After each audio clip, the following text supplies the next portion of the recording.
My name's Peter Harrison. I'm the Director of Research at a research centre at the University of Queensland.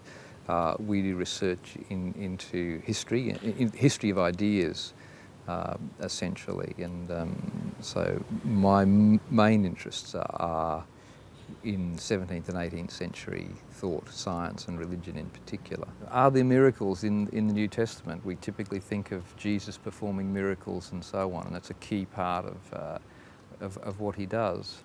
But I think our tendency is often to read back into the biblical text our modern idea of a miracle. And the modern idea of a miracle really takes off in the 17th and 18th centuries when coincidentally science is getting underway. And we tend to have a standard philosophical definition of a miracle. It goes something like this. A miracle is a violation of the laws of nature by the intervention of a supernatural agent. And that's something like that we get in Hume. And if you were to Google miracle, that's kind of the definition you'd get. But what we know is that the conception of laws of nature itself is a 17th century idea, and that there's no strong, although we have an idea about the regularities of nature, the idea of inviolable laws of nature is a modern idea. So too, interestingly enough, the distinction between natural and supernatural, which we tend to think of as a kind of universal, long-standing notion, really has its own history. And in the way we understand it, it emerges in the Middle Ages and again comes to fruition in the 17th and 18th centuries.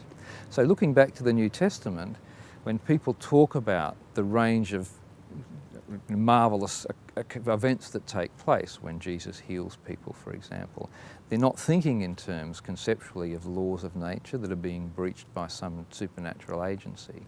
And one sign of this is the terminology that's used. So if we look at the Gospels, there are 4 quite different Greek words that are used to describe these events.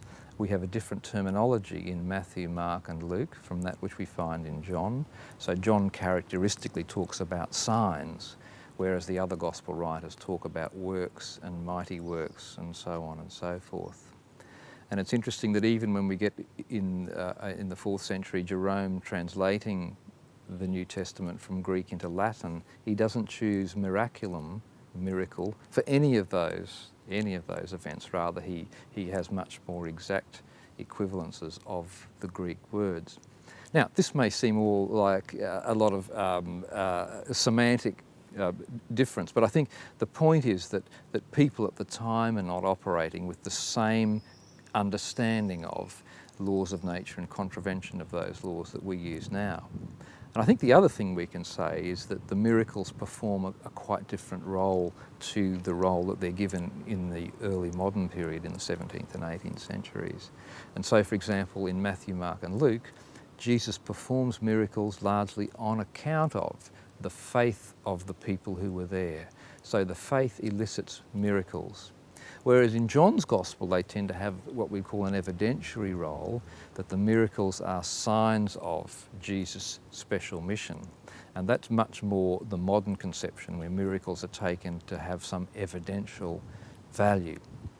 And of course, perhaps the final thing to say about miracles in that original historical biblical context is that Jesus is not the only one who can perform miracles. There are other people who can perform miracles, and so it's very important in this context not to think of miracles as unproblematic evidence of Jesus' divinity, because other people can perform them. And so there's this idea in the New Testament that in order to distinguish when a work is genuinely miraculous or genuinely special, it takes a particular quality on the part of the observer to see in the event something quite special. And this, I think, is implicit even in John's idea of the miracle as a sign, and a sign that can be interpreted in quite different ways. And indeed, what the historical record shows is that some people who saw these miracles thought nothing of it. They did not ascribe divinity to Jesus on account of that, but others did. So the miracles are always, if I can use the term miracle, these works, signs, wonders, they're always ambiguous in terms of the effect that they have on the audience. It's certainly in the New Testament context.